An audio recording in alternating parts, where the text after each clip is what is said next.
क्या हुआ? जब प्रयागराज महाकुंभ के दौरान एक साधु को गंगा स्नान करने से रोका गया, उसके बाद प्रयागराज के उस गंगा घाट पर जो चमत्कार हुआ, उसे देखकर आपके पैरों तले जमीन खिसक जाएगी। साल 2025 के जनवरी माह में प्रयागराज में सदी का सबसे बड़ा महाकुंभ लगने वाला है। यह महाकुंभ हर 12 साल में एक बार लगता है, यानी इस महाकुंभ का बहुत अधिक महत्व रहने वाला है। गंगा में स्नान करने का महत्व रहता है। इसी वजह से देश और दुनिया से कई लोग प्रयागराज के इस महाकुंभ में पहुंचने वाले हैं। लेकिन अभी हाल ही में जो घटना सबके सामने निकल कर आ रही है, उसने सभी के होश उड़ा दिए। जहां पर एक साधु महाराज को गंगा नदी में स्नान करने से रोका गया। कोई भी महाकुंभ साधुओं के बिना अधूरा है, क्योंकि यह साधु संतों के आगमन और स्नान से ही संपूर्ण माना जाता है। देश भर से साधु महाकुंभ शुरू होने के कई दिनों पहले ही प्रयागराज पहुंच जाते हैं। इस घटना की शुरुआत होती है मध्य प्रदेश के महेश्वर में रहने वाले राधानंद जी महाराज से। राधानंद जी महाराज रोजाना सुबह 4 बजे उठकर ठंडे पानी से स्नान किया करते थे और भिक्षा प्राप्त करने के लिए निकल जाते थे। उन्होंने अपने जीवन काल में सांसारिक सुख का त्याग करके कई तपस्या प्राप्त की और कई सिद्धियां हासिल की। वे महेश्वर के घाट पर ही निवास करते थे। जब उन्हें प्रयागराज महाकुंभ लगने की खबर मिली, तो वे महाकुंभ में जाने के लिए बहुत उत्साहित थे। वे तकरीबन 1 माह पूर्व महाकुंभ में पहुंचना चाहते थे, क्योंकि वे वहीं पर 2 से 3 महीने बिताना चाहते थे। उनका ऐसा कहना था कि महाकुंभ वह पवित्र समय होता है जहां पर देवी देवता स्वयं उस स्थान पर मौजूद होते हैं। वहां पर तप करना, साधना करना, भगवान का ध्यान कर बहुत ज्यादा फलदायी होता है। अगले दिन सुबह राधानंद जी महाराज जब प्रयागराज पहुंचे, तो सुबह के 3:30 रहे थे।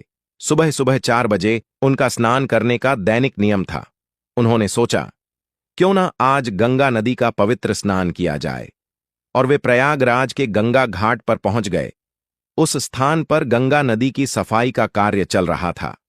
राधानंद जी महाराज को यह देखकर बहुत खुशी हुई। जब उन्होंने अपने कपड़े उतारे और गंगा नदी में स्नान करने के लिए आगे बढ़े, तो वहां पर खड़े कुछ नगर निगम के अधिकारियों ने उन्हें रोक दिया।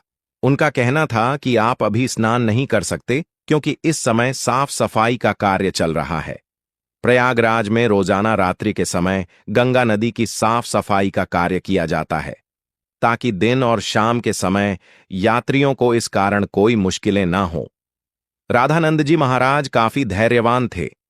उन्होंने सफाई अधिकारियों को समझाया कि बात बहुत अच्छी है, लेकिन नित्य मेरा 400 बजे नहाने का नियम है, और आज अगर मैं प्रयागराज पहुंचा हूं तो मैं गंगा नदी में ही स्नान करूंगा, और मेरे एक अकेले के नहाने से ना तो तुम्हारी व्यवस्था बिगड़ेगी और ना ही मुझे कोई समस्या होगी। लेकिन वह अधिकारी अचानक से गुस्सा हो गया और उन साधु महाराज से कहने लगा कि आपको इसी समय क्यों नहाना है? अब भी पूरा दिन पड़ा हुआ है। क्या यहां पर तुम्हें कोई इंसान नहाता हुआ दिख रहा है?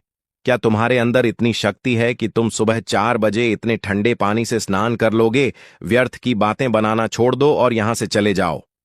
अभी तक तो राधानंद जी महाराज बहुत विनम्र थे, काफी धैर्यवान थे, लेकिन उस अधिकारी के अपशब्दों को सुनकर के अचानक उन्हें बहुत बुरा लगा। उनका ऐसा मानना था कि गंगा नदी पर किसी का अधिकार नहीं है। यह तो साक्षात भगवान शंकर की जटाओं से निकलती है, जिसके अंदर सभी को अपने पाप धोने का अधिकार है और उसके लिए कोई निश्चित समय नहीं हो सकता। लेकिन उस समय राधानंद जी महाराज ने उस अधिकारी को कुछ नहीं कहा और सामने घाट पर ध्यान अवस्था में बैठ गए। सबको लग रहा था कि वे साधु महाराज मान गए हैं और पीछे हट गए हैं। अब जब पुनः गंगा नदी के अंदर साफ सफाई की मशीनों को शुरू किया गया, तो अचानक से एक बहुत बड़ी घटना घट गई। वे सभी मशीनें शुरू होने का नाम ही नहीं ले रही थीं। ऐसा लग रहा था मानो वह जाम हो गई हो या उनके अंदर बहुत सारा कचरा फंस गया हो। अधिकारियों ने मशीन को देखा, परखा और उसके अंदर का सारा कचरा बाहर निकाल दिया। सबको उम्मीद थी कि अब मशीनें कार्य करने लगेगी, लेकिन फिर जब मशीन शुरू की गई तो कोई भी मशीन चालू होने को तैयार ही नहीं थी। सभी अधिकारी बहुत हैरान थे, किसी को भी समझ नहीं आ रहा था। लेकिन जब मशीन चालू नहीं हुई तो कई मैकेनिकल इंजीनियरों की टीम को मशीन देखने के लिए बुलाया गया। उन सभी मैकेनिकों ने मशीनों को अच्छी तरह से जांचा परखा और यही पाया कि मशीन तो एकदम सही है, लेकिन इसके चालू ना होने का कारण किसी को समझ नहीं आ रहा था। राधानंद जी महाराज अभी भी उसी घाट पर ध्यान अवस्था में बैठे हुए थे। गंगा नदी का साफ सफाई का कार्य उस दिन रुका हुआ था। सभी लोग बहुत हैरान थे। उस समय जो मैकेनिकल इंजीनियर वहां पर मशीन सही करने आया था, उसने जब राधानंद जी महाराज को देखा तो उसकी आंखें खुली की खुली रह गईं।